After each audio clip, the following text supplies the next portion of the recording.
Jesus warns us in Matthew chapter 7, starting in verse 15, about false prophets. He says, "Beware of false prophets, which come to you in sheep's clothing, but inwardly they are ravening wolves. Ye shall know them by their fruits.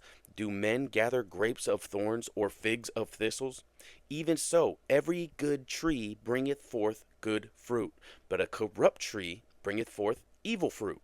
A good tree cannot bring forth evil fruit, neither can a corrupt tree bring forth good fruit. Every tree that bringeth not forth good fruit is hewn down and cast into the fire. Wherefore, by their fruits ye shall know them." There you have it. Someone who is born again in the Spirit, following Jesus Christ, they will prove it to the world by always bringing forth good fruit, always doing good things. Look, picture this from the beginning, okay? A ravening wolf dressed up in sheep's clothing.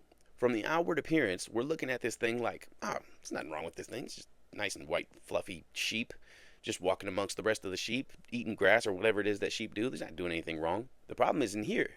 In here, okay? You take any of these false teachers, Joel Osteen, Benny Hinn, Joyce Myers, take your pick. Any of these false teachers, do you think that they're gathering these enormous congregations because of their outwardly evil actions? No. The problem is here. The danger is this. Jesus says a good tree cannot bring forth evil fruit. Neither can an evil tree bring forth good fruit. Can a follower of Christ do something evil? Absolutely.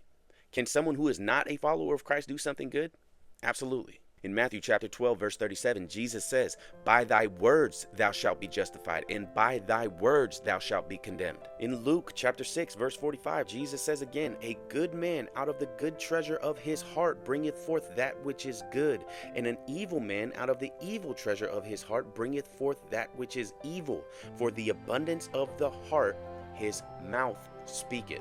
2 Peter chapter 2 verse 1, Peter says, "But there were false prophets also among the people, even as there shall be false teachers among you, who privily shall bring in damnable heresies, false teachings, false beliefs, even denying the Lord that bought them, and bring upon themselves swift destruction."